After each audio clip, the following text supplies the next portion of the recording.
Os calvinistas acreditam que se o homem pudesse ser livre para aceitar ou rejeitar a salvação que Deus oferece pela graça mediante a fé em seu Filho, a salvação não poderia ser um dom concedido soberanamente. Os calvinistas imaginam que um homem relativamente livre seria, teoricamente falando, a ruína de um Deus absolutamente livre e soberano.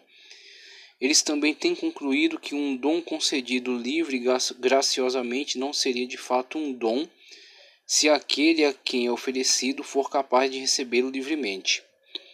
Contrariando a lógica e as escrituras, W. E. Best afirma: as ideias de livre graça e livre-arbítrio são diametralmente opostas. Todos os fervorosos defensores do livre-arbítrio são desconhecedores da graça e da soberania de Deus. São desconhecedores da graça e soberania de Deus. Embora eu concorde que Deus nos capacite irresistivelmente a crer, em lugar algum das Escrituras encontramos a noção de que Deus nos faz crer, ou nos obriga a crer, ou nos torna crentes, como ensina o calvinismo. Além disso, fico um tanto intrigado com opor que um dom gratuito deve ser um dom irresistível. Eu adoraria ouvir as passagens das Escrituras e a lógica que honestamente conduzem a tal conclusão. Steele e Thomas argumentam: além do chamado geral externo para a salvação, que é feito a todos os que ouvem o Evangelho, o Espírito Santo estende aos eleitos um chamado especial. Olha só a estratificação aí, ó. Um chamado especial, interno, que inevitavelmente os traz à salvação. Inevitavelmente os traz à salvação. O chamado externo, que é feito a todos sem distinção, é que nem aquela salvação universal do Rodney, né? Eu fiz a salvação, mas só uma partezinha que vai receber a expiação. Pode ser e geralmente é rejeitado, ao passo que o chamado interno, que é feito apenas aos eleitos, não pode ser rejeitado. Ele sempre resulta em conversão. Através desse chamado especial, o Espírito atrai irresistivelmente o pecador a Cristo. Ele não está limitado em sua obra de operar a salvação pela vontade do homem, e não depende da cooperação deste para alcançar seu propósito. O Espírito graciosamente faz com que o pecador eleito coopere, creia, tá certo? Se arrependa e venha livre e voluntariamente a Cristo. A graça de Deus, portanto, é invencível.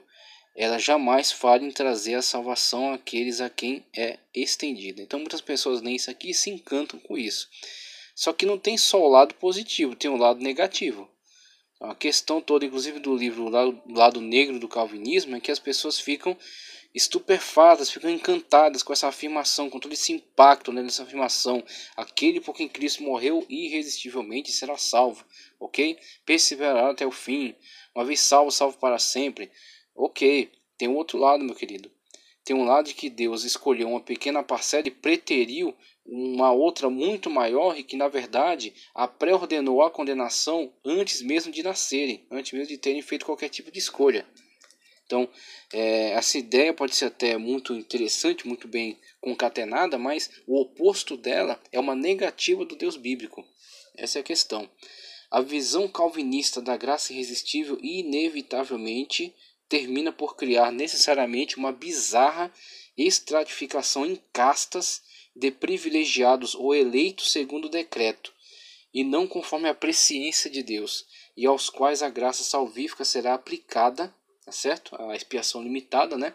Independentemente de aceitação enquanto é negada a outros. A graça irresistível é oferecida só ao pequeno grupo esse pequeno grupo, né? Irresistivelmente salvo, eleito, né? Desde a eternidade, ok? Enquanto os párias, né? Os párias da sociedade estão totalmente excluídos disso. Os quais a graça salvífica será aplicada independentemente de aceitação, tanto que ele é regenerado antes de crer, né? E negada a outros, mesmo diante de qualquer manifestação de desejo por salvação. como a gente vai ver que eles até se aproximam, até levam às vezes um bom período de vida de comunhão, tá ok? Mais uma vez que eles não foram escolhidos, né, arbitrariamente conforme a eleição de Deus, então eles em algum momento vão se afastar, ou vão ser afastados, tá certo? Ou vão ser lançados do inferno. Assim, segundo o calvinismo, a salvação ocorre quando a graça salvífica é estendida aos descrentes eleitos, que são por fim irresistível e sobrenaturalmente transformados em crentes eleitos. Desse modo, o convite do Evangelho, o convite do Evangelho estende um chamado de salvação a alguns, a saber, todos menos eleitos, sem a necessária graça salvífica que é exigida para trazer a salvação àqueles que são igualmente chamados a ela. De um lado, o calvinismo ensina que há uma casta de indivíduos que são eleitos incondicionalmente desde toda a eternidade e que, portanto, são chamados interiormente e de modo irresistível no tempo.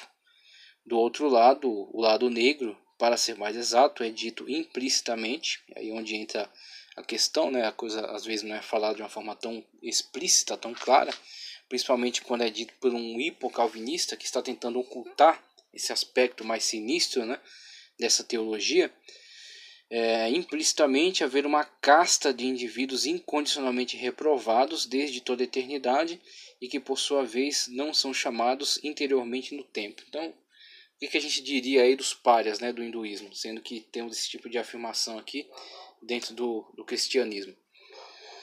Graça irresistível ainda, Deus nos capacita irresistivelmente para crer no Evangelho. A afirmação. A diferença real entre as visões calvinista e não calvinista, isto é, biblista, com respeito à graça, não está no fato de que os calvinistas insistem que Deus nos capacita irresistivelmente para crer no Evangelho. Em vez disso, essa diferença repousa sobre a afirmação calvinista de que Deus nos faz crer, nos obriga a crer. Os eleitos, é claro, né? Os eleitos. Ou, se você preferir, de que Deus nos torna crentes. A visão calvinista também se distingue por outros dois fatores. Os calvinistas negam que muitos pecadores são capacitados por Deus a crer no Evangelho.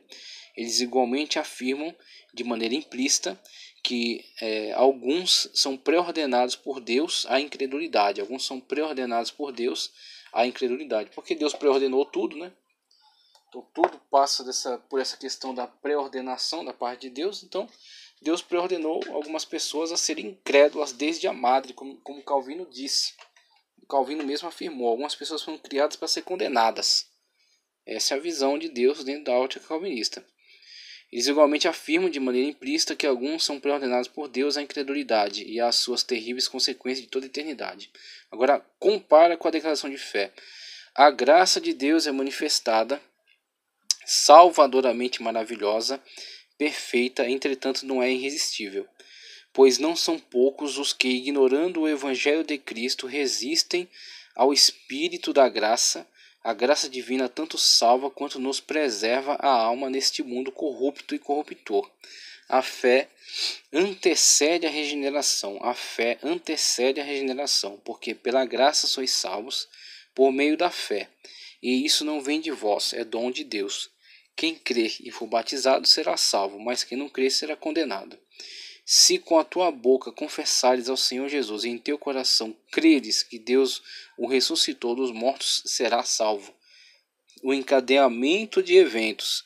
Com a boca você confessa ao Senhor Jesus Cristo, com o coração você crê que Deus o ressuscitou.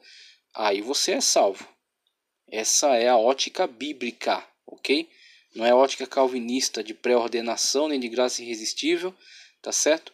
Nem de regeneração antecedendo a fé. Isso é ordem bíblica, é a afirmação bíblica. Você confessa, você crê e você é salvo. É imputado a você os méritos de Cristo. Na continuação, conforme exaustivamente exposto na Escritura, a graça salvífica é abundantemente provisionada de modo a ser suficiente para a salvação de toda a humanidade.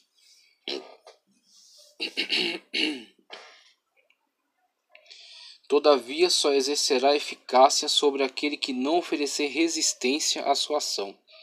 Para ajudá-lo a tornar mais clara essa importante distinção, considere a seguinte ilustração. Suponha que um homem esteja preso em uma ilha sem água e sem comida.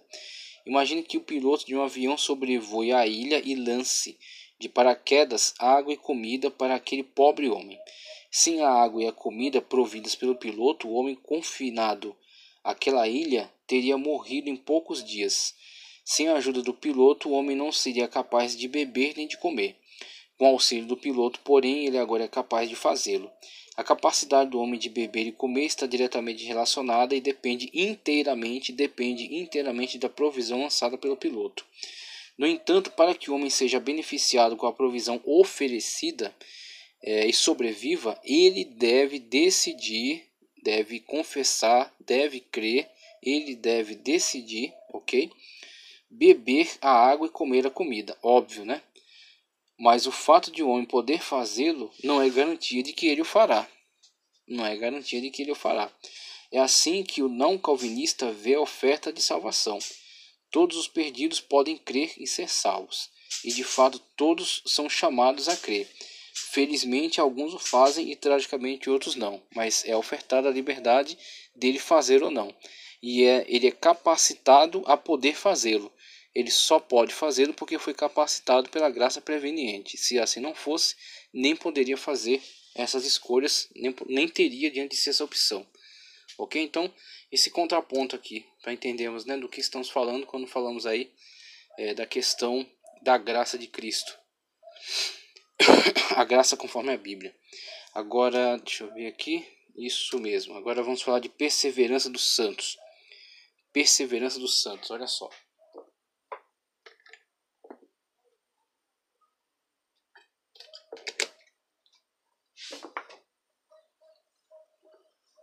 Sobre a perseverança.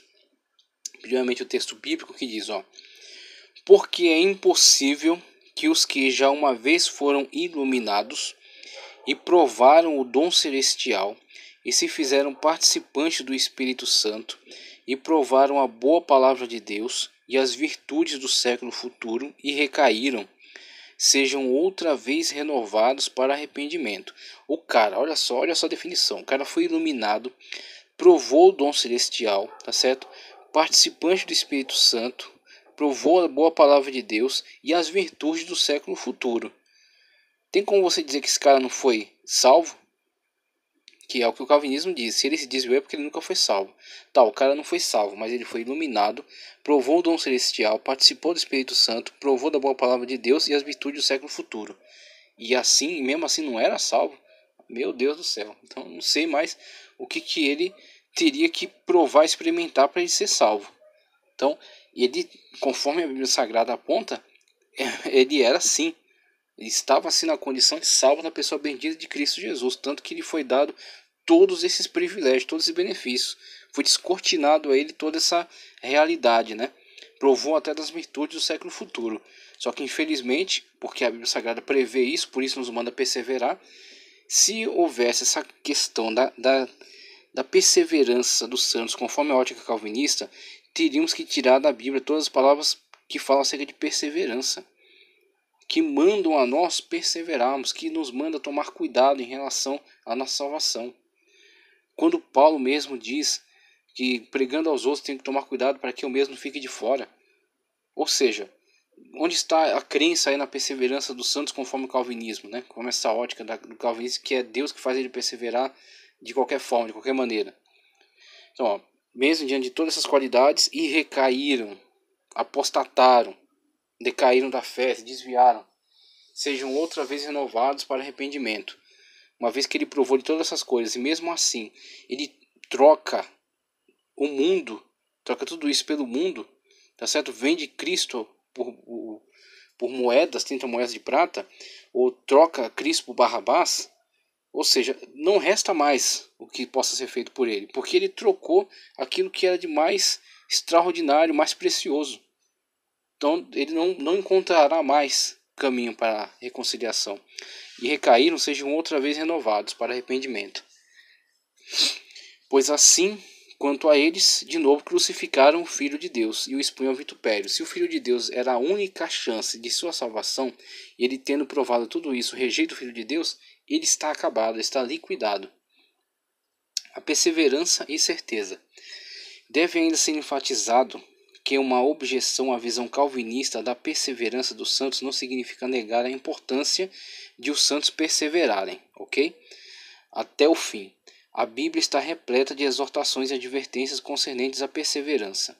Ainda assim, de acordo com o calvinismo, a salvação, justificação e santificação dificilmente são distinguíveis. Portanto, o problema com a perseverança calvinista não está em sua ênfase exagerada, mas em sua ênfase equivocada. A perseverança tem que ser de fato, muito enfatizada, tem que ser muito valorizada. Mas o problema é a deturpação dessa visão da perseverança, que é o equívoco. Então não é que ela é exagerada, o problema não está aí, o problema é que ela é equivocada. E não apenas isso, mas pode-se até mesmo argumentar que o calvinismo acaba de fato resultando em pouca ênfase sobre a santificação. Isto é, uma vez que a perseverança é uma conclusão inevitável para os eleitos, os eleitos têm sim esta garantia conforme esta ótica calvinista, que foram predeterminados desde a eternidade, então não pode perder em hipótese alguma a salvação e assim acabam adquirindo essa confiança, essa jactância, de que uma vez que foram predeterminados a salvação, eles não poderão perdê-la. Então, uma vez salvo, salvo para sempre, esse é o lema. Então, isso oferece um grande risco. Aquele que acredita ser eleito e nascido de novo poderá dar menos atenção às advertências e exortações acerca da perseverança, porque se você é salvo, você irá perseverar. E visto que você não pode fazer nada com respeito a ser ou não ser eleito, você não interfere nisso, não é mediante a sua aceitação é irrelevante, não faz diferença nenhuma, a questão é um bingo, é uma loteria, se você está com o bilhete certo, então você é salvo. Ser ou não eleito, você não pode fazer nada sobre tudo que é inevitável a esse respeito, pois você não é, você é ou não é eleito, você é ou não é eleito. Isso, é claro, inclui a perseverança. Como que nas entrelinhas de seus escritos há um fato obscuro e pouco conhecido sobre o calvinismo que enfraquece ainda mais a certeza de alguém quanto a estar entre os eleitos. Calvino verdadeiramente ensinou que alguém que não é eleito e que foi reprovado e condenado da eternidade à eternidade poderia, olha só essa construção de ideias aqui, ó. Calvino verdadeiramente ensinou que alguém que não é eleito, que foi reprovado e condenado de eternidade a eternidade, poderia realmente e sinceramente, não hipocritamente, sinceramente, crer que é eleito e amado por Deus. O cara está totalmente equivocado, está totalmente enganado, ele pensa que é um eleito. E nisso se inclui muitos grandes pregadores calvinistas. O cara está pregando, evangelizando, trazendo almas para Cristo. O cara crê que ele é um eleito de Deus, ele está em comunhão, ele está em santificação, perseverando, ok? Na cabeça dele está perseverando, Mas, poxa vida, ele não tirou o bilhete premiado, ele não é eleito. Então tudo aquilo que ele viveu, na verdade, foi uma ilusão. E aí ele vai perder tudo isso e será condenado. Pensa no desespero. Pensa na situação angustiante, desesperadora. Poderia realmente, sinceramente, crer que é o eleito e amado por Deus. Em última análise, no entanto, esta falsa obra da graça é causada não por entendimento imperfeito do próprio indivíduo, mas pela ação de Deus em seu coração obscurecido. Olha só o texto. A experiência mostra que os réprobos são, às vezes, afetados por sentimentos quase semelhantes ao dos eleitos, de sorte que em seu próprio julgamento de fato não diferem em coisa alguma dos eleitos, são iguaizinhos aos eleitos. A única diferença é que eles não têm o bilhete premiado. O Senhor, para que os torne ainda mais convictos e inexcusáveis, se lhes insinua na mente, até onde possam degustar a bondade sem o espírito de adoção. Com razão se diz que os réprobos creem que Deus lhes é propício, porquanto aceitam o dom da reconciliação, ainda que confusamente e não de forma bem distinta. Tampouco nego que Deus lhes ilumine a mente até o ponto de reconhecerem sua graça, mas do testemunho especial que outorga a seus eleitos, de tal modo distingue esse sentimento que não chegam a desfrutar de sólido efeito e fruição. Dilui-se assim essa objeção. Se Deus exibe realmente sua graça aos réprobos, isso está estabelecido para sempre, porque nada impede que Deus ilumine alguns com o senso de sua presente graça, senso que mais tarde se desvanece. Deus ilumina o cara, faz ele acreditar que ele é um escolhido, ele vive uma vida até pensando que está perseverando, mas de repente a coisa se obscurece, porque Deus mesmo assim o quis, não porque ele deliberadamente, por escolhas livres, se desviou e decaiu da fé e apostatou, mas porque Deus tirou dele essa percepção. Então, essa é a visão calvinista. Portanto, se, depois de terem escapado das corrupções do mundo, pelo conhecimento do Senhor e Salvador Jesus Cristo, forem outra vez envolvidos nelas e vencidos, tornou-se-lhe o último estado pior do que o primeiro, porque melhor lhes fora não conhecerem o caminho da justiça do que, conhecendo-o, desviarem-se do santo mandamento que lhes fora dado. Veja, conhecendo-o, desviarem do santo mandamento que lhes fora dado. Só desvia aquele que conhece. Só desvia aquele que estava no caminho, saiu do caminho. Então, se ele estava no caminho, ele estava trilhando por essa vereda de salvação, ok? Ele é salvo na pessoa bendita de Cristo Jesus, porque ele, num primeiro momento, assentiu positivamente, ok? Ele creu verdadeiramente, sinceramente, só que não necessariamente ele permaneceu crendo, ok? Ele se deixou levar, como Paulo fala de um auxiliar dele, Alexandre, que amou mais o presente século. E Paulo não diz que ele nunca amou a Deus, ele nunca foi fiel a Cristo. Ele diz que ele amou mais o presente século. Que ele amou a Cristo, mas seu amor a Cristo não foi tão grande quanto o amor que ele teve depois pelo presente século. Tá ok? Deste modo sobreveio-lhes o que por um verdadeiro provérbio se diz: o cão voltou ao seu próprio vômito, a porca lavada ao espojadouro de lama. Segunda carta de Pedro, capítulo 2, versículos 20 a 22. Em seu comentário aos Hebreus, Calvino diz que os mesmos tipos de bênçãos espirituais que são dadas por Deus aos eleitos podem ser dadas também aos réprobos.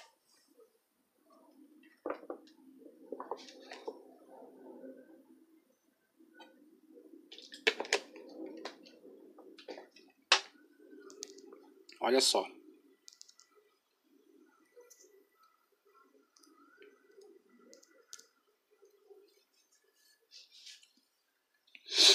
Em tudo isso, porém, não vejo razão porque Deus não toque os réprobos com o sabor de sua graça, ou não ilumine suas mentes com alguns lampejos de sua luz, ou não os afete com algum senso de sua benevolência, ou em alguma medida não grave sua palavra em seus corações. De outro modo, onde estaria aquela fé temporária que Marcos menciona em Marcos 4,17? Portanto, no réprobo há aquele conhecimento que mais tarde se desvanece, seja porque ele estende suas raízes com menos profundidade do que se espera, ou porque ao crescer é sufocado e murcha. Ao fazer uso deste freio, o Senhor nos conserva em temor e humildade, e assim vemos em toda clareza quão inclinada é a natureza humana à displicência e à tola confiança. Então temos aí Calvino expressando essa questão transitória, daqueles a quem ofertada, uma espécie de graça temporária que depois lhes é arrancada. Tá ok? Exortados a permanecer nele, faz sentido? Exortados a permanecer nele, faz sentido? No capítulo 15 de João, onde Jesus fala a seus discípulos sobre o seu relacionamento com ele, a videira verdadeira, da certa videira verdadeira, ele os exorta a permanecer nele para que pudessem dar frutos. No verso 6, ele fala então sobre a possibilidade de não permanecermos nele e das consequências subsequentes. Essa advertência seria totalmente desnecessária e sem sentido se a posição calvinista acerca da perseverança estiver certa. Sproul, que consome um considerável tempo tentando defender a visão calvinista da perseverança, pergunta: se ninguém cai, por que então incomodar as pessoas com isso? Ele também admite: parece frívolo exortar pessoas a evitar o impossível. Parece frívolo exortar pessoas a evitar o impossível. Veja só. Embora Sproul tente explicar por que não é frívolo advertir pessoas sobre o impossível, ele ao menos parece entender a razão pela qual os não calvinistas podem julgar a visão calvinista da perseverança cheia de problemas. Nos primeiros versos da segunda epístola de Pedro podemos ler: Simão Pedro, servo e apóstolo de Jesus Cristo, aos que conosco abraçaram a fé igualmente preciosa na justiça de nosso Deus e Salvador Jesus Cristo. Então, somente até aí o suficiente para entendermos essa visão calvinista acerca da perseverança e o seu equívoco. A questão não é ela valorizar a perseverança. A questão é se equivocar em relação aos motivos dessa perseverança. Quando tira toda a responsabilidade da pessoa e joga tudo num determinado predeterminismo eterno, ok? Que faz dessa pessoa dar uma garantia que, na verdade, biblicamente falando, não existe, uma vez que a Bíblia Sagrada ordena sim que perseveremos e que tomemos cuidado para não cair. Então dá essa falsa segurança. Essa falsa segurança é de fato um risco extraordinário. Ainda aqui um texto, página 331 do livro Lado Negro do Calvinismo, diz: se o mal pode ser atribuído a Deus da mesma forma que o bem, se Deus é responsável por tudo o que acontece do modo que o calvinismo diz que ele é, e se o homem é apenas um ator em uma peça divina, uma tragédia aliás, então o conceito hindu de Maya, um termo sânscrito que diz, dentre outras coisas, que a moralidade humana é apenas uma ilusão, não parece estar tão longe no fim das contas. Um entendimento mais profundo da lógica calvinista nos conduz realmente a pontos de vista que estão muito mais próximos do hinduísmo do que do cristianismo bíblico. Não digo estas coisas para inflamar os calvinistas. Eu não creio que os calvinistas são hindus. Eu creio, no entanto, que a visão calvinista de soberania e predestinação conduz logicamente a ideias que são tão estranhas à Escritura quanto o hinduísmo. Algumas ideias no calvinismo também conduzem logicamente a outras que deveriam ser consideradas como anátemas, ou até mesmo para os calvinistas mais convictos e extremos. Ok? Então, veja aí a posição do autor, de George Brisson, sobre essa questão calvinista da soberania, essa leitura de calvinismo acerca da soberania e acerca de predestinação, que separa as pessoas em castas previamente determinadas, onde elas não podem se mover dentre elas, porque uma vez que foram predeterminadas, têm que ocupar o seu cargo involuntariamente, né? Estão lá determinadas e não podem fazer nada por qualquer tipo de alteração. Estão colocadas fixamente dentro dessas castas, casta dos eleitos e o resto de todos os réprobos que serão condenados.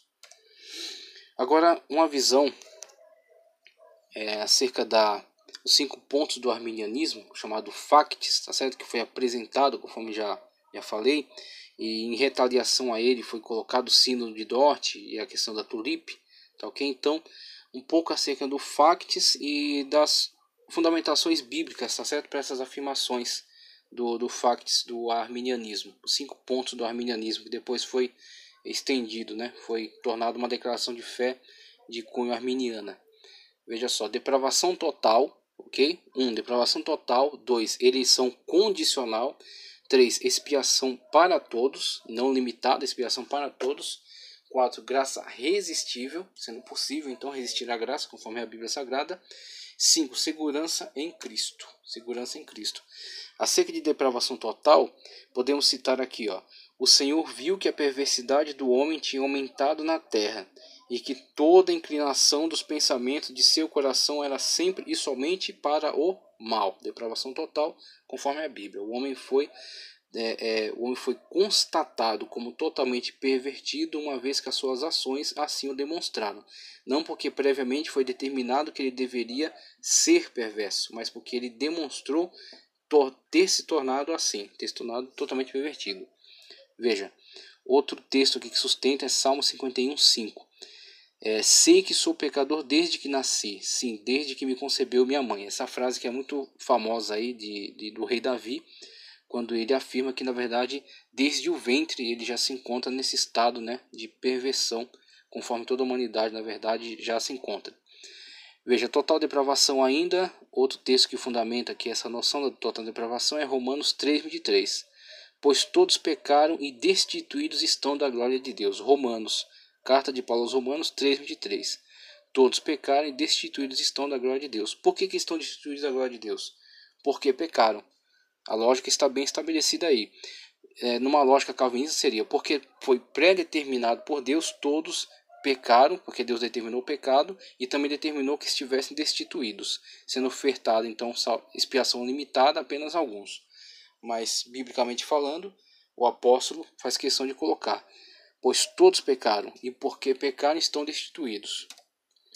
E aí, um contraponto que eu quero colocar aqui, e tem sido, aliás, bastante afirmado, é que o homem está, de fato, depravado, totalmente depravado, mas ele não é tão depravado quanto poderia ser. Ele não é tão pecador quanto poderia ser, tá certo? E isso é colocado não por especulação, não por inferência, mas por declaração do próprio Cristo. É o próprio Senhor Jesus Cristo que demonstra que existe sim alguma coisa boa, existe sim alguma prática válida ainda no homem. Como eu trouxe aqui o exemplo de Cornélio, e Cristo coloca no Evangelho de Mateus 7:11: se vocês, apesar de serem maus, estarem depravados, estarem decaídos no pecado, se vocês, apesar de serem maus, sabem dar boas coisas ou dádivas aos seus filhos, quanto mais o Pai de vocês, que está nos céus, dará coisas boas aos que lhe pedirem. Então, Cristo usa o exemplo das pessoas mesmo, essas pessoas que estão depravadas, decaídas no pecado. E ele fala: mesmo vocês nesse estado, vocês têm alguma coisa boa. Vocês favorecem aí os filhos de vocês com coisas boas, né? Trabalham, lutam para que eles tenham alguma coisa boa. Então, eis aí alguma coisa que restou da imagem e semelhança de Deus em vocês. Ok? Então, há sim alguma coisa boa, mostrando que o homem ainda não é todo o mal que ele poderia até ser. Ok? Porque ainda resta alguma coisa da natureza de Deus no homem. Acerca de eleição condicional. Eleição condicional, olha o texto que fundamenta: aquele que pecar é que morrerá. Muito claro, né? Ezequiel, o livro do profeta Ezequiel 18:20-27. Aquele que pecar é que morrerá. O filho não levará a culpa do pai, nem o pai levará a culpa do filho. Ok? Então temos aí a condicional, né? A eleição está condicionada à aceitação, como também a condenação está condicionada ao pecado. Ok? Então cada um vai ser julgado diante de Deus pelo seu próprio pecado, porque traz a marca do pecado original, está nele implícito até que torna-se explícita, né, por meio de atos pecaminosos. Então seu julgamento está fundamentado nesses atos pecaminosos. Ok? A justiça do justo lhe será acreditada, a impiedade do ímpio lhe será cobrada. Mas se um ímpio se desviar de todos os pecados que cometeu e obedecer a todos os meus decretos, e fizer o que é justo e direito, veja esse se fizer, se desviar do mal, se arrepender, ó condicional. Ok? Então ele entra para o grupo eleito, ele entra para o grupo dos salvos, ele entra para o grupo dos justos. A eleição é corporativa, como já coloquei, e é condicional. Então, se ele se arrepende desse mal e passa a fazer o que é correto, o que está de conformidade com a lei de Deus, ele passa então para o grupo daqueles que são eleitos para a salvação. Então, só tomando aqui como exemplo esse texto de Antigo Testamento, é claro que tem um distanciamento, temos que colocar isso conforme a ótica do Novo Testamento, mas usando aí como analogia, tá certo? Usando como exemplo. Mas se um ímpio se desviar de todos os seus pecados que cometeu e obedecer os meus decretos e fizer o que é justo e direito, com certeza viverá, não morrerá. Não se terá lembrança de nenhuma das ofensas que cometeu, devido às coisas justas que tiver feito, ele viverá. Teria eu algum prazer na morte do ímpio? Isso aqui é direto para essa teologia calvinista. Tá, ok? É o questionamento que Deus faz essa teologia calvinista, de que Deus predetermina pessoas a morrer desde a madre, né? Pessoas a serem condenadas desde a madre. Onde está, né? Que Deus é esse? Ok? Como que a gente justifica essas afirmativas? Teria eu algum prazer na morte do ímpio?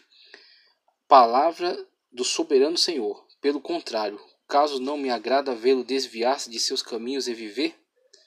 Se, porém, um justo se desviar de sua justiça e cometer pecado e as mesmas práticas detestáveis dos ímpios, deveria ele viver? Isso aqui é extremamente óbvio, extremamente claro, ok? Então, onde está essa tal perseverança conforme a lógica calvinista? De que de antemão foi garantido e por isso persevera compulsoriamente, né? Sem qualquer tipo de tomada de decisão ou de esforço por parte da própria pessoa. Está sendo colocado aqui pelo próprio Deus nas palavras aqui do profeta Ezequiel. Então ele era justo, não é que ele estava fingindo que era justo, como o próprio Deus diz, se um justo se desviar e passar a agir como um ímpio, deverá ele viver? Nenhuma das coisas justas que fez será lembrada. E aí onde entra essa questão de sempre resguardar-se do engano da salvação pelas obras, da salvação por méritos humanos. Tá, okay? Então os méritos não se acumularão diante de Deus como meio de você cobrar Deus por alguma coisa, porque a salvação é pela graça. Okay? Então até o profeta Ezequiel, mesmo sendo de contexto do Antigo Testamento, já nos traz aqui algo que pode ser muito elucidativo em relação a isso. Nenhuma das coisas justas que fez será lembrada. Por causa da infidelidade de quem é culpado e por causa dos pecados que cometeu, ele morrerá. Contudo vocês dizem, o caminho do Senhor não é justo. Ouça, ó nação de Israel, o meu caminho é injusto? Eis a pergunta, né? Não são os seus caminhos que são injustos? Se um justo desviar de sua justiça e cometer pecado, ele morrerá por causa disso. Por causa do pecado que cometeu, morrerá. Mas se o ímpio se desviar de sua maldade e fizer o que é justo e direito, ele salvará a sua vida. Muito bem. É colocado aqui nesta ótica, claro que tem que ser colocado aqui, levando em consideração também a questão da graça, né, de Cristo Jesus, mas o profeta aborda aqui de uma forma bastante simplificada, né, essa questão. Então, se ele toma essa decisão por salvação, a justiça, né, a salvação, a obra salvífica, a mão salvífica de Deus é que vai atuar sobre ele. Veja outro texto aqui que é colocado para fundamentar também. Porque a vontade de meu Pai é que todo que olhar para o Filho e nele crer tenha a vida eterna. Porque a vontade de meu Pai é que todo que olhar para o Filho, todo o que olhar, eis a condição, nele crer, tenha a vida eterna. E eu o ressuscitarei no último dia. João 6,40. Então, para mim, a afirmação de João 6,40 é suficiente. Expiação para todos. Veja como é que a Bíblia trata esse assunto. Voltem-se para mim e sejam salvos. Ele não diz assim, voltem-se para mim, pequeno grupo dos eleitos, né, conforme a predeterminação de Deus desde a eternidade. Não, ele é amplo mesmo. Ele deixa esse chamado amplo a todas as pessoas. Voltem-se para mim e sejam salvos, todos vocês, confins da terra, pois eu sou Deus e não há nenhum outro. Por isso que a expiação é ilimitada. Ela é o provisionamento de salvação suficiente para toda a humanidade. Olhar para um Deus e ver nele uma expiação limitada é ver uma limitação do poder de Deus. Não, o meu Deus não tem limitações em relação a isso. Ele provisiona salvação suficiente a todos. Agora, aqueles que virão são exatamente aqueles que não rejeitarão. Para que todos sejam um, Pai, como tu estás em mim e eu em ti, que eles também estejam em nós, para que o mundo creia que tu me enviaste, eu neles e tu em mim, que eles sejam levados à plena unidade, para que o mundo saiba que tu me enviaste e os amaste como igualmente me amaste. João 17, 21 e 23. Também Romanos. De fato, no devido tempo, quando ainda éramos fracos, Cristo morreu pelos ímpios. Veja aí como, de fato, a salvação de Cristo é abrangente e é estendida a todos os ímpios. Quem não era ímpio, né? Então é estendida a todos os ímpios. Consequentemente, assim como uma só transgressão resultou na condenação de todos os homens, assim também um só ato de justiça resultou na justificação que traz vida a todos os homens. Esta é a lógica bíblica. Este é o conceito bíblico, ok? Então sejamos bíblicos. Todos foram condenados por causa do pecado em Adão. A todos é ofertada a salvação no segundo Adão, Cristo Jesus. Graça irresistível. Vocês, porém, rejeitaram o meu convite. Ninguém se importou quando eu estendi a minha mão, visto que desprezaram totalmente o meu conselho e não quiseram aceitar a minha repreensão. Eu, de minha parte, vou rir-me de sua desgraça. Zombarei quando o que temem se abater sobre vocês. Está lá em Provérbios 1, 24 e 26. Só para expressar, né, essa forma como é ofertada e é resistida. Né, como é possível de fato resistir a esta oferta. Ora, a sua impureza é lascívia, como eu desejei purificá-la, mas você não quis ser purificada de sua impureza. Você não voltará a estar limpa, enquanto não se abrandar a minha ira contra você. Ezequiel 24:13, acerca desse comportamento de Israel em rejeitar a ação purificadora de Deus. E como isso também se reflete no tempo da graça. Jerusalém, Jerusalém, você que mata os profetas e apedreja os que lhe são enviados. Quantas vezes eu quis reunir os seus filhos como a galinha reúne seus pintinhos debaixo de minhas asas. Como a galinha reúne debaixo de suas asas. Mas vocês não quiseram ou vocês resistiram. A graça salvífica foi ofertada e foi resistida, conforme a Bíblia Sagrada nos indica aí. Ainda sobre graça resistível, texto de Hebreus, olha só. Assim como diz o Espírito Santo, hoje, se vocês ouvirem a sua voz, não endureçam o coração, porque é possível endurecer o coração e rejeitar a graça. Ok? É isso? Como na rebelião, durante o tempo da provação no deserto, onde os seus antepassados me tentaram, pondo-me à prova, apesar de, durante 40 anos, terem visto o que eu fiz. Por isso fiquei irado contra aquela geração e disse, os seus corações estão sempre se desviando, e eles não reconhecem os meus caminhos. Assim jurei na minha ira, jamais entrarão no meu descanso. Cuidado, irmãos. Olha só, o autor trouxe a narrativa e vai aplicar agora. Cuidado, irmãos, que nenhum de vocês tenha o coração perverso e incrédulo, que se afaste do Deus vivo. Se afaste porque estava próximo. Muito bem, né? Pelo contrário, encorajem-se, perseverem, encorajem-se uns aos outros todos os dias, durante o tempo que se chama hoje, de modo que nenhum de vocês seja endurecido pelo engano do pecado. Estão em Cristo, são salvos, só que podem vir a ser endurecidos pelo engano do pecado. Pois passamos a ser participantes de Cristo, desde que, de fato, nos apeguemos até o fim. Desde que, olha a condicional, desde que, de fato, nos apeguemos até o fim à confiança que tivemos no princípio. Não é necessariamente porque você teve a confiança no princípio que você estará no mesmo estado no final. Só pode estar se você perseverar. A perseverança sendo indicada aqui também como um remédio contra a apostasia. Hebreus 3, 7 ao 14. Fique com aquilo que a Bíblia Sagrada tem afirmado para você. Quer você esteja onde você estiver, persevere, tá ok?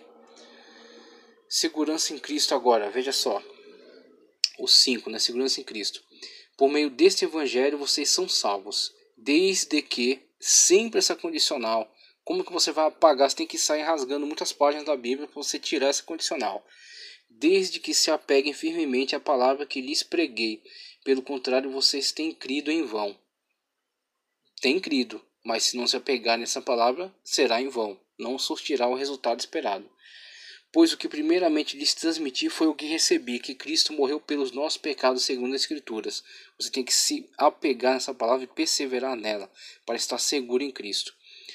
Mas agora ele os reconciliou pelo corpo físico de Cristo mediante a morte, para apresentá-los diante deles santos, inculpáveis e livres de qualquer acusação, desde que continuem alicerçados e firmes na fé. Se não continuarem alicerçados e firmes na fé, nada feito, serão descartados, vão apostatar, vão desviar, vão cair, mesmo tendo sido verdadeiramente salvos, sem se afastarem da esperança do evangelho que vocês ouviram e que tem sido proclamado a todos os que estão debaixo do céu. Esse é o evangelho do qual eu, Paulo, me tornei ministro. Aí muitos adeptos dessa teologia calvinista acabam pregando Bíblia em muitos momentos e guardando o calvinismo no bolso, para só tirarem muitas vezes nas discussões teológicas. Mas quando fala-se de Bíblia, inclui todas essas verdades que atentam contra a graça irresistível, tá certo? A regeneração que antecede a fé, a pré-determinação, né, desde a eternidade para a salvação e condenação, dupla predestinação. Então essas palavras atentam flagrantemente contra esse tipo de construção teológica, tá certo? Uma vez que sempre coloca essa condicional, que é necessário perseverar. Se não perseverar, vai perder. Cuidado, irmãos, para que nenhum de vocês tenha o coração perverso e incrédulo que se afaste do Deus vivo. Isso aqui eu já li, Hebreus 3:12. Continuando aqui na nossa declaração de fé, uma vez que já trouxe aqui essa análise sobre os 5 pontos da Tulip, 5 pontos da Facts, agora voltando para a questão da declaração, uma vez que a gente já tem toda essa discussão e já tem toda essa questão dessa construção de ideias que tem que ser analisada com todo cuidado, declaração de fé, como que ela se posiciona? Veja.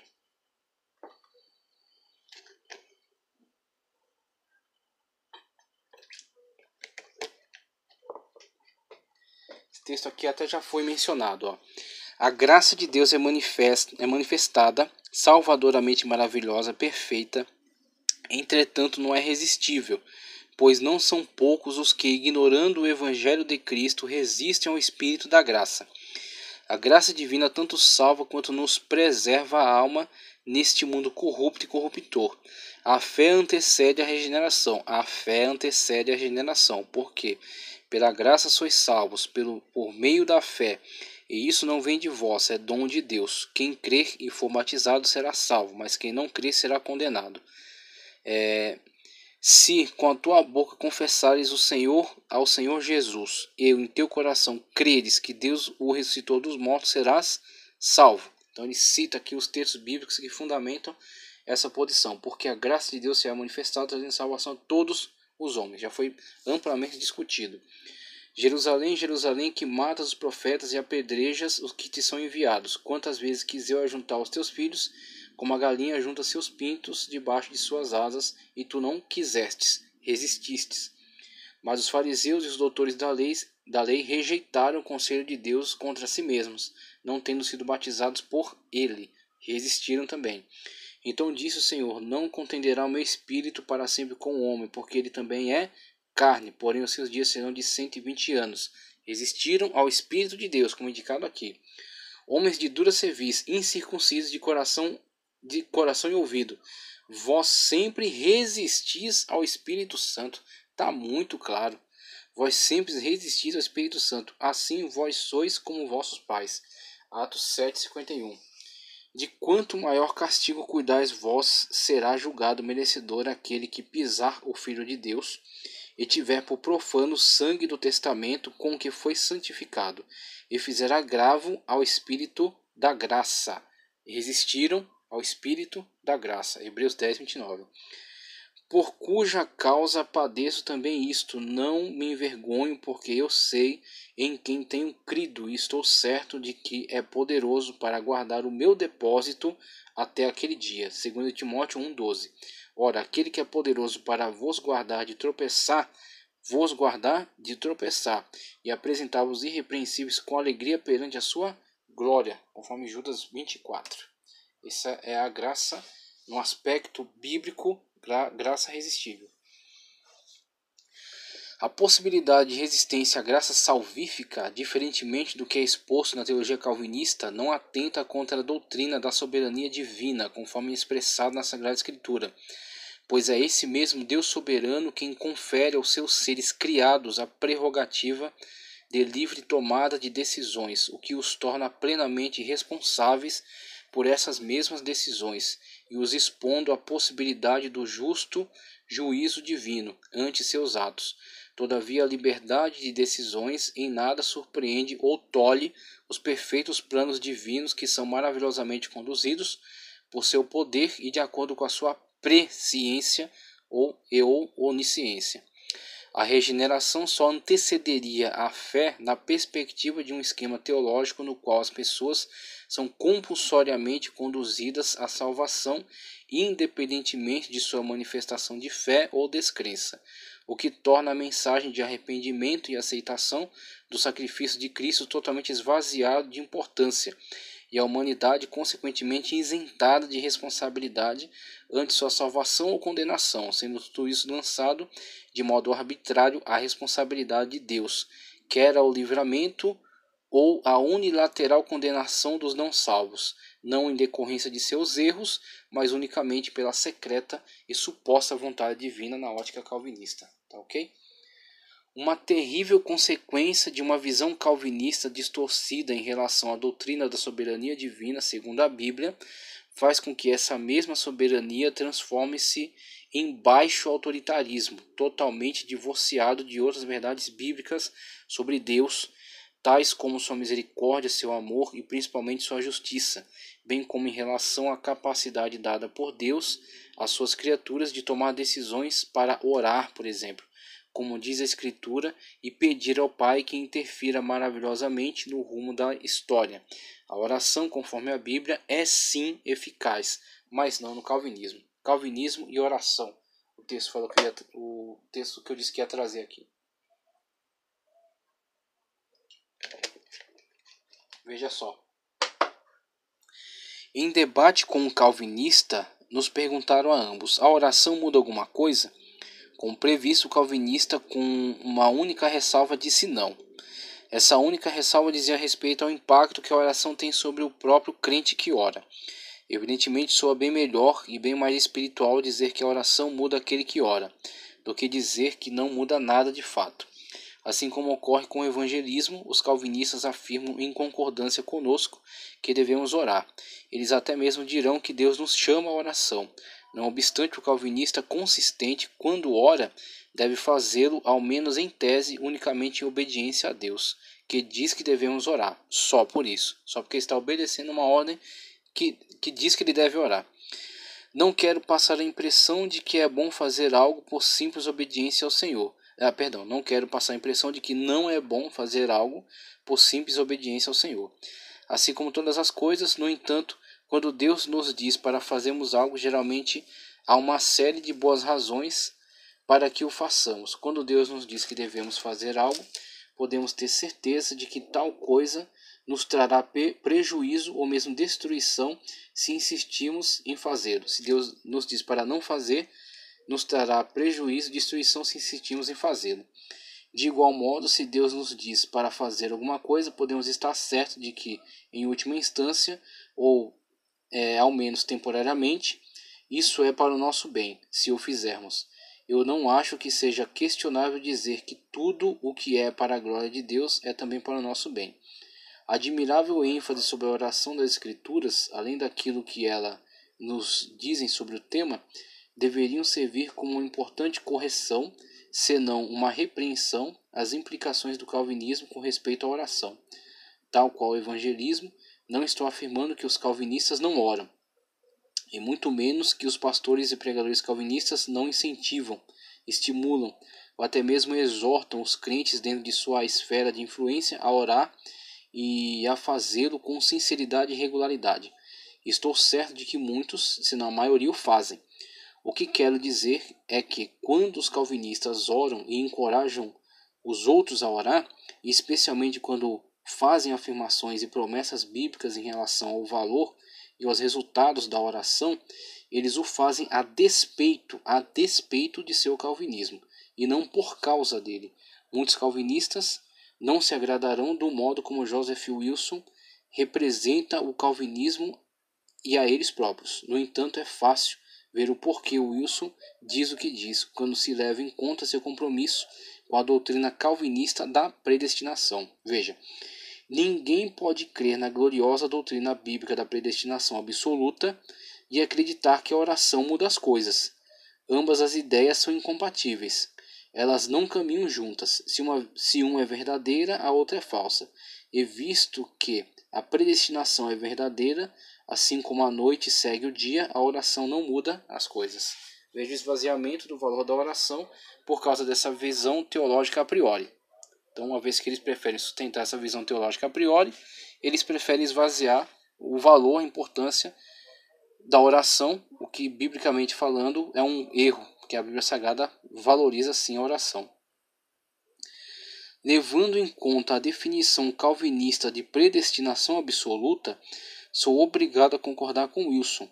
Este simples fato deveria ser suficiente para levar um estudante sério das Escrituras a reconsiderar a versão calvinista da predestinação.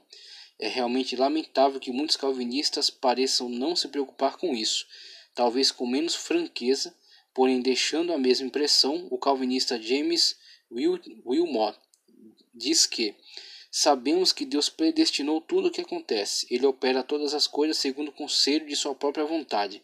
É difícil conciliar a oração e a vontade imutável de Deus. Se tudo está predeterminado, predefinido, tudo estoicamente definido, fatalisticamente, então não faz sentido orar. A natureza da salvação. Veja, a salvação é nos oferecida pela graça mediante a fé no sacrifício de Jesus Cristo na cruz do Calvário. Ela é eterna, completa e eficaz. A salvação em Jesus Cristo não é um mero assentimento intelectual, e sim um renascimento espiritual que se dá na vida do pecador arrependido. Declaração de fé. Então ele cita alguns textos aqui, por exemplo, porque pela graça sois salvos por meio da fé. Isso não vem de vós, é dom de Deus. Graça, fé, dom de Deus. Veja só, hein? Então, a graça salvífica, a graça preveniente, a fé, a aceitação e o dom maravilhoso de Deus, o dom da salvação que nos é dado, nos é presenteado. E sendo ele consumado, veio a ser causa de eterna salvação para todos os que lhe obedecem, a condicional em obediência. Portanto, pode também salvar perfeitamente os que por ele se chegam a Deus, vivendo sempre para interceder por eles. Cristo Jesus é a garantia da nossa salvação por meio da sua intercessão. Sendo de novo gerados, não de semente corruptível, mas da incorruptível pela palavra de Deus viva e que permanece para sempre. A garantia da salvação em Cristo. Cristo sim é garantia de salvação. Nós temos que perseverar para estarmos sempre em Cristo, no grupo dos predestinados segundo a presciência. Umbilicalmente ligados a doutrinas bíblicas do pecado original e da depravação total da humanidade está a doutrina bíblica da graça preveniente, também chamada graça precedente ou graça preparatória. Esta ligação se dá porque, por um lado, é impossível entender a graça preveniente sem compreender antes a realidade da depravação total da humanidade. E, por outro lado, a realidade da depravação total da humanidade impõe, até mesmo logicamente, uma graça divina preparatória para tornar possível o início da obra salvadora de Deus em nossas vidas. Como aqueles que estavam mortos espiritualmente, sem capacidade de decidir para Cristo, são capacitados a livremente crer ou resistir ao chamado divino, se antes estavam mortos, isto é, alienados de Deus, danificados em seu imago Dei para as coisas divinas, com seu livre exercício para as coisas espirituais, nas palavras de Armínio, aprisionados, destruído e perdido. Como podem agora aceitar ou resistir ao chamado divino? A ponte entre a depravação total e o livre-arbítrio para as coisas espirituais é justamente chamado graça preveniente, uma manifestação da graça divina enfatizada claramente nas Escrituras. Maravilhoso. Li texto Arminianismo, a mecânica da salvação, uma exposição histórica, doutrinária e exegética sobre a graça de Deus e a responsabilidade humana. Graça de Deus e responsabilidade humana. Silas Daniel, página 365. Continuando aqui na declaração de fé, caminhando já para o final. Estamos já próximo ao final. Veja só. No ato da aceitação, o pecador é imediato e simultaneamente salvo, justificado e adotado como filho de Deus, e a partir daí entra no processo de santificação até sua glorificação final no dia de Cristo.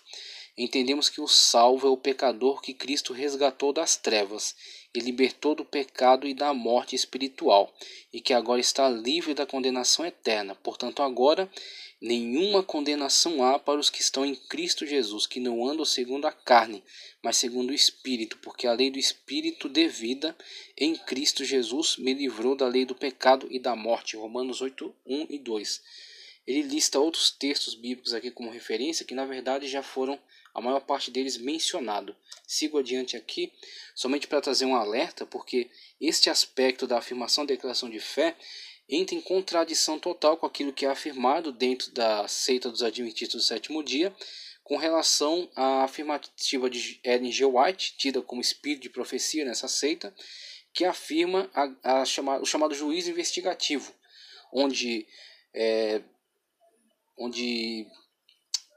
proíbe, remove qualquer possibilidade dos crentes adventistas terem certeza de salvação agora, terem certeza de salvação já. Por quê?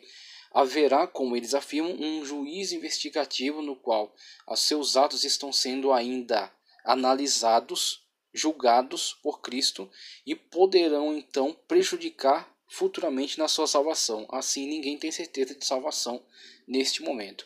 Esse é um tipo de afirmação totalmente contrário àquilo que a Sagrada Escritura nos afirma em relação da certeza de salvação em Cristo mediante a fé. Uma vez que você manifestou fé, os seus pecados foram apagados pelo sangue de Cristo Jesus. Em que a doutrina do juízo investigativo e o do santuário contradizem a Bíblia? Embora Ellen G. White seja contraditória nessa questão, a missão redentora de Cristo não termina na cruz.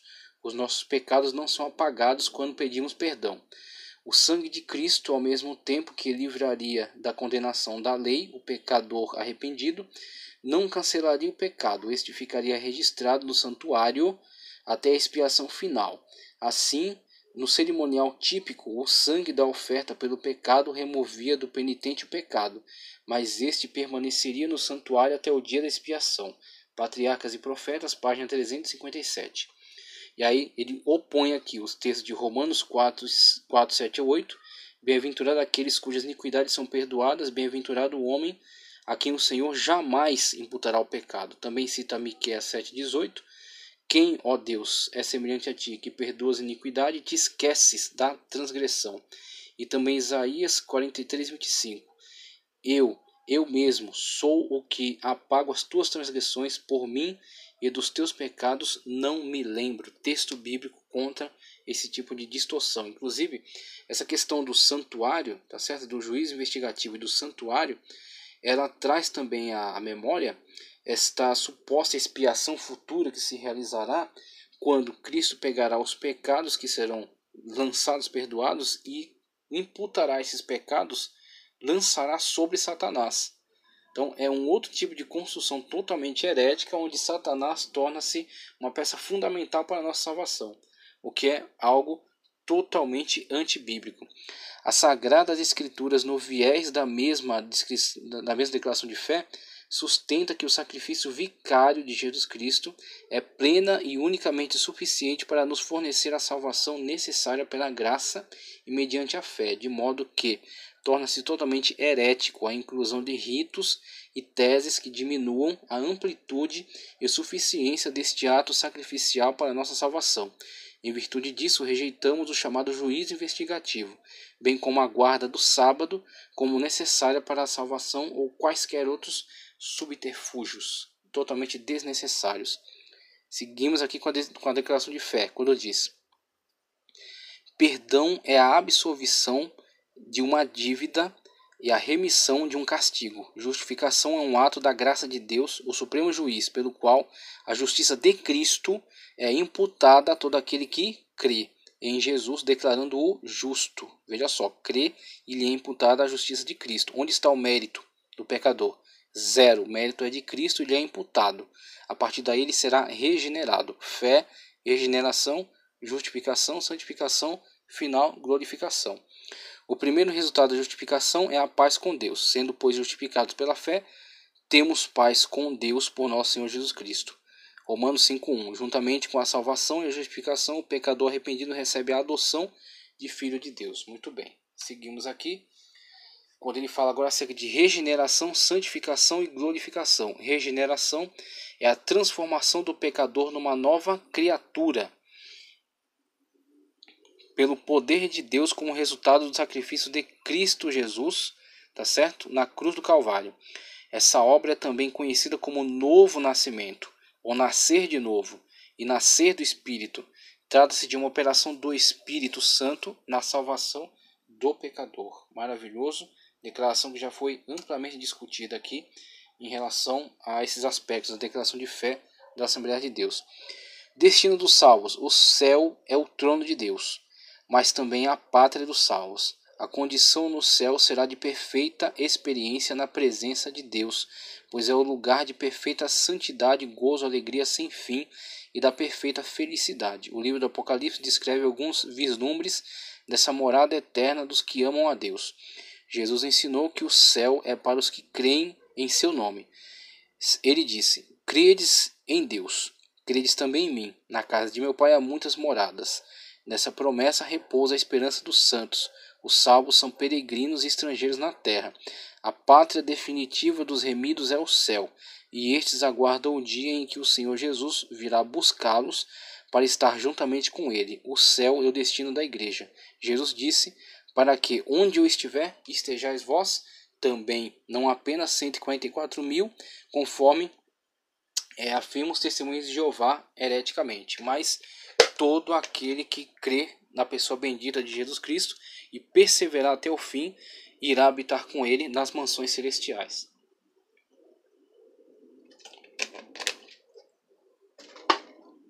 Essa é a promessa de Cristo Jesus que não vai falhar. Em relação à graça de Deus, para fechar, cremos que todos os homens e mulheres foram atingidos pelo pecado a tal ponto que, embora não tenham sido feitos à imagem de Deus, não podem por si mesmos chegar a Deus. Olha aqui, novamente, se precavendo contra pretensas acusações de mérito humano na salvação. Não podem por si mesmos chegar a Deus. Não há nada que o homem natural possua ou pratique que lhe faça merecida a graça de Deus. A Bíblia ensina: não há ninguém que entenda, não há ninguém que busque a Deus.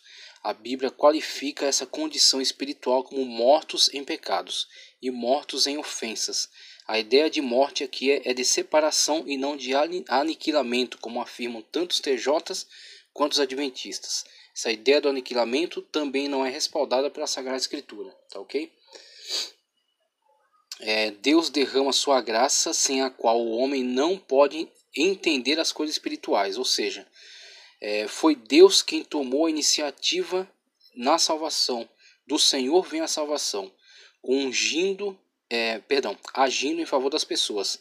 Graça é um favor imerecido. É por meio da graça que Deus capacita o ser humano para que ele responda com fé ao chamado do Evangelho. Mas, se é por graça, já não é pelas obras. De outra maneira, a graça já não é graça. Romanos 11:6. Todavia, os seres humanos influenciados pela graça que os seres humanos influenciados pela graça que habilita a livre escolha, graça preveniente, são livres para escolher. Se alguém quiser fazer a vontade dele pela mesma doutrina, conhecerá se ela é de Deus ou se eu falo de mim mesmo. Veja só o texto colocado aqui, hein? Se alguém quiser fazer a vontade dele pela mesma doutrina, conhecerá se ela é de Deus ou se eu falo de mim mesmo. Deus proveu a salvação para todas as pessoas, mas a salvação aplica-se somente àqueles que creem. Isto é, a justiça de Deus pela fé em Cristo Jesus para todos e sobre todos os que creem. Romanos 3:22. Nesse sentido, não há conflito entre a soberania de Deus e a liberdade humana, uma vez que é pela soberania que Deus dá a liberdade, e é também pela sua graça preveniente que capacita a escolha, e uma vez que a escolha for positiva, uma vez que não resistir, é incluído no grupo dos predestinados à salvação em Cristo Jesus. Fechando, Teologia Sistemática Pentecostal, Antônio Gilberto, Doutrina da Glorificação Futura dos Salvos, página 377. Em Romanos 8:30, Deus tem tanta certeza da realização da nossa glorificação que declara o fato no tempo passado, como se já houvera sido realizado. Isso também ocorre com outros grandes milagres da salvação, como a cura divina, também declarados pelos profetas no tempo passado do Verbo, mas ele foi ferido pelas nossas transgressões e moído pelas nossas iniquidades. O castigo que nos traz a paz estava sobre ele, pelas suas pisaduras fomos sarados. Isaías 53:5, como se já fosse realizado, como de fato foi realizado. Presciência de Deus. Uma forma de glória divina era possivelmente o vestuário original de Adão e Eva antes de pecarem. Maior ainda será a glória da igreja. A salvação começa com a redenção da alma, prossegue com a redenção do corpo, culmina com a glorificação do crente integral. Daí o autor de Hebreus ter chamado esta gloriosa obra de Deus de uma tão grande salvação. Hebreus 2:3. Ainda quanto à nossa glorificação integral, a palavra de Deus menciona a salvação nas eras divinas e futuras. João Batista, inspirado pelo Espírito, Santo Espírito, diz que Jesus é o Cordeiro que tira o pecado do mundo. Cosmos, isso acontecerá plenamente no futuro.